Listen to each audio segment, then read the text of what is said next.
Corona से पहले उस कीड़े पर रिसर्च करने की जरूरत है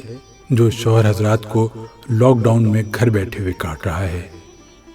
मजादी खुदा खैर से बेडरूम में होशरुबा अंगड़ाइयाँ लेने, अच्छी तरह बेड पर लेटियाँ मारने और चीज़ें बखेरने के बाद सीना तानकर रणवीर सिंह के स्टाइल में लाउंज के सोफे पर एंट्री मारते हैं और तरतीब से रखे सोफा कुशन्स को अपनी कमर, टांगों और गर्दन के पीछे तोड़ मरोड़ कर रखकर टीवी देखते हुए चाय, कॉफ़ी और ग्रीन टी का फरमाइशी प्रोग्राम चला देते हैं। टीवी लाउंज में 2 घंटे न्यूज़ चैनल देखकर सुबह से झाड़ू पोछा करती मिसेस को मासूम सी शक्ल बनाकर कहते हैं, बेगम हालात तो बहुत ख़राब होते जा रहे हैं। खुद लाउंज की हालत मुल्क से भी ज़्यादा ख़राब करके अब गेस्ट रूम में एंट्री मारते हैं, जहां आम दिनों में कभी झांकने का मौका नहीं मिला होता, और वहां की सफाई सुथराई का तिया पाचा करने के लिए अपना laptop, cellphone, charger, hand free, dry fruits का जार, अखबार और प्लेट में कोई फ्रूट रखकर बेड की नई चादर पर धड़ल्ले से बैठते हैं और फरमाते हैं, बेगम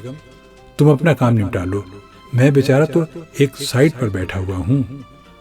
2.5-3 घंटे दुनिया जहान के दोस्तों को फ़ोन करके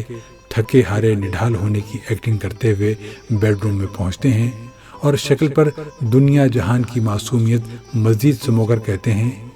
यार कुछ खिला दो, नाश्ता किए 4 घंटे हो चुके हैं और देख लो मैं तुम्हें बिल्कुल तंग नहीं कर रहा। लंच से अच्छी तरह हाथ साफ करके दोबारा से बेडरूम में एंट्री होती है, जिसकी हर चीज़ अब ठिकाने पर है। लोशन और ऑयल की बोतल पर ढक्कन, वार्डरोब के खुले पट, साइड में इसकी दराज, हेयर ब्रश, वॉशरूम की चप्पल, गीला तौलिया, हर चीज़ जादू की छड़ी से अपने ठिकाने पर पहुंच चुकी है। शौहर साहब थके हारे मजदूर की मानिंद बेड पर गिरकर नींद भरी आवाज में कहते हैं, आज तो थक गया। फिर बीवी की घूरी को नोटिस करके फौरन जुमले में इजाफा होता है, छोड़ो यार सफाई को, लॉकडाउन में कोई नहीं आएगा हमारे घर, बस ये बताओ शाम की चाय और रात के खाने में क्या खिला रही हो।